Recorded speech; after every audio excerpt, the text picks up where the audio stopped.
Welcome to the review of iFaked It, the 5th episode of the iCarly revival season 3. Let me just start by saying this was probably the funniest one yet this season. Let's go over what happened. This episode starts with Spencer having an odd FaceTime conversation with his sister, Carly. But then Carly walks in the door wearing different clothing and not holding a phone. So there were two Carlys at once, and that's when all hell breaks loose. A standoff takes place, and I just love this scene.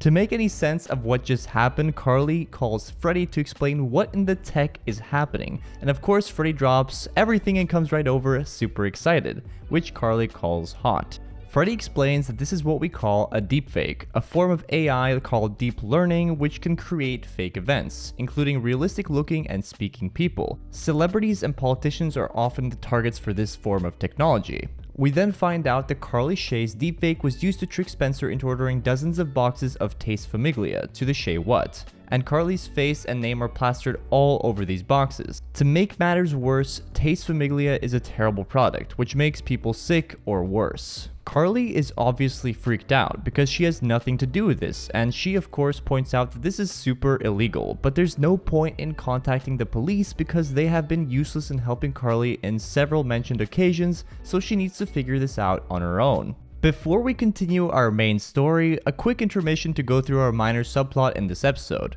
Harper spends the day with Tinsley, who is her new girlfriend, and coincidentally, Tinsley is getting a visit from her best friend, Dimitri. And when Dimitri and Harper meet, things are immediately tense. Dimitri does not like Harper.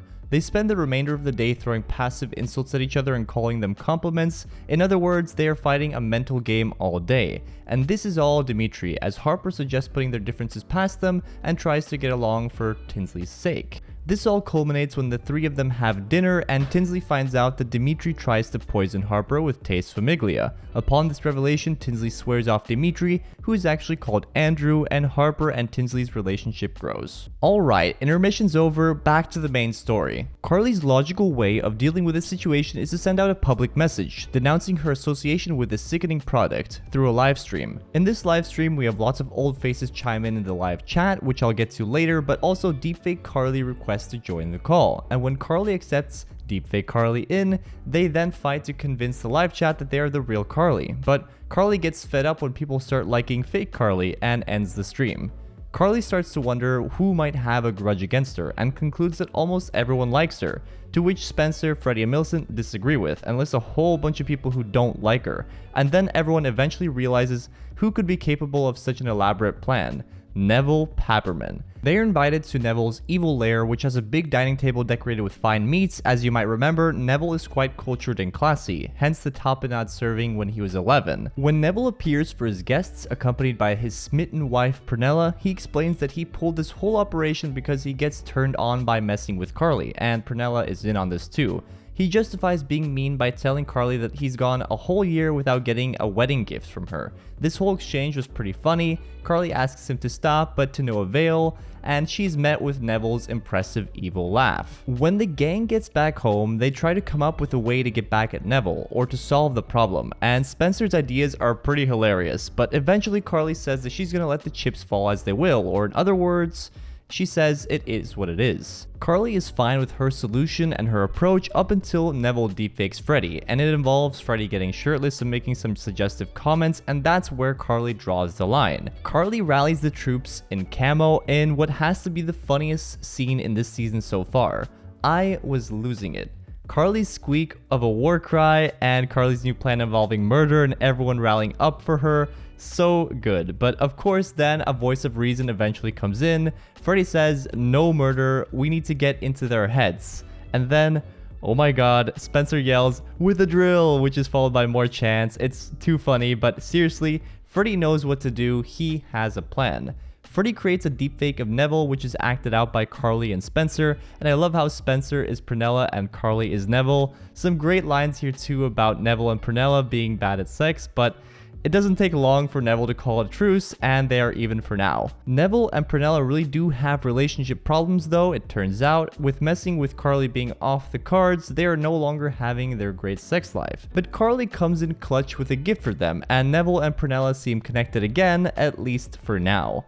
That's how it goes down. I enjoyed this episode a lot, super funny, added to Neville's character, and all around it was just pretty entertaining. Shall we do some character spotlights? Carly first. Poor Carly. She's generally a pretty nice person, but she has made some real enemies. We also further establish what really made Carly fall in love with Freddie in this episode, his immediate support of her at any time. I mean, Carly gets into hard to deal situations all the time. Without Freddie, she would be stuck with Spencer's help, which is inconsistent at best. A couple more things. Carly has a conception that everyone likes her, and I think that's the kind of person she is. She wants everyone to like her, in a good way. She doesn't like the idea of someone disliking her. Lastly, we get to hear some pretty creepy stories Carly's had to deal with some crazy fans saying they want to find her and wear her. Can't be easy being Carly, but she does have a pretty effective battle cry. Next up, Freddie.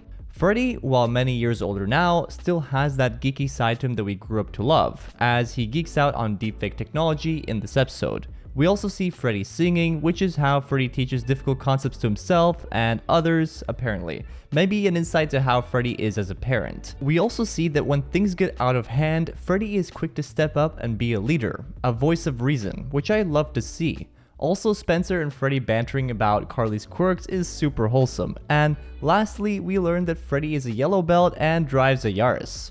Moving on, Spencer. In the original, there was much talk about Freddie being gullible, but Spencer in the revival is much more gullible. He believed in a well-spoken deepfake version of Carly, which I understand, but it's still funny to me that he didn't think anything was off. Also, Spencer shows in this episode that he's truly protective of Shay What, as he had to close it for 2 hours due to taste famiglia. Lastly, Spencer has some absolutely hilarious lines in this episode. I love it. 3 characters to go. Harper's next. Harper had to deal with a difficult relationship hurdle in this episode. She had to deal with the best friend that didn't like her, because they wanted their friend's time back. Pretty common situation. In the end though, Harper and Tinsley seem pretty tight now. I can't help think of Harper's more serious relationship with Double Dutch. Will this one with Tinsley make it through the season? It's a good question. Even though Harper and Carly were mostly separated in this episode, I do like how we saw Harper communicate to help Carly regardless through text, and feel sympathy for her, but at the same time also call her a child. Next up, Millicent. I've mentioned in past reviews that Millicent and Harper take turns being the subplot focus. This episode was Harper's episode, so Millicent got less here, but we still got some classic Millicent moments in Chloroform and hashtag Take the Bus. Seems like she's trying to be an influencer just like Carly. Lastly, we need to talk about Neville. Neville has 2 loves in this world, his beloved life Prunella and the movie The Godfather. I do also love his impression he does from that movie, and Neville's actor deserves some serious rep for this performance, for being a retired actor to appearing in iRobot Wedding and now here. He has made leaps and bounds very entertaining. The fact that he gets off on messing with Carly, this weird fetish, I feel is perfectly in line with his original character, and the evil lair and the laugh. There's just too many goodies here. I think I want to make an extensive video on Neville, so I'll save the comments for there. The story of Neville coming soon, I guess. Alright, we've saved the best for last, Easter eggs and final takeaways. We have some pretty big name dropping in this episode, and Carly's livestream, the comments is a gold mine for Easter eggs. Let's break it down. Here's a list of usernames that we see. You'll notice Bagels Lover, Creddie Forever, iCarly Fan 69, Freddie-licious Fan, Wobros, Lube Juicer, Miss Briggs, Not Millicent, and many more featuring Instagram scans, casual fans.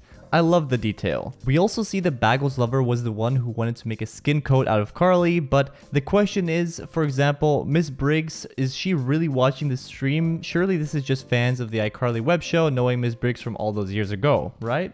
After the live stream, Freddie and Spencer also make a list of all the people who don't like Carly, and they include Wade Collins, Kyoko and Yuki, Miss Briggs, Lubert, Griffin, pet photographers, and of course, Neville. So many great callbacks here. Otherwise, we get the mention of President Nixon, which is a strange rabbit hole in the iCarly universe involving Nora and Pearl. And finally, Carly getting excited over Geeky Freddy. She does this for the first time in I Saved Your Life, and she has this term for it called Cukie, a combination of cute and geeky. So many good Easter eggs, and I would go into more detail, but this video is getting long. Lastly, let's do some final takeaways. I thought it was fun to see how Neville quote-unquote plays Carly, makes you realize how different Carly and Neville talk, and then Carly does the same with Neville. That whole dynamic was really fun. Speaking of Neville, I did mention I wanted to make a longer video on him, but I wanted to quickly mention that they definitely left his character open-ended here. More so than they did in iRobot Wedding. I think there's a good chance we'll see him again. What do you guys think? Next, I think Carly and Spencer have really come more in line with each other over time. Spencer's parenting of Carly has definitely rubbed off on her, and it's pretty adorable. My final takeaway is that it feels like iCarly has become this Carly Nation that we've been hearing in the last few episodes. We never heard that term in the original, right? Either way, the iCarly web show is really a skeleton of what it was. 20,000 viewers, and it's not really a show anymore. But anyway, that's I Faked It. A really funny episode featuring the amazing Neville. Can't wait to answer your questions in the upcoming Q&A, and otherwise, look forward to lots of videos coming soon. Thank you for watching.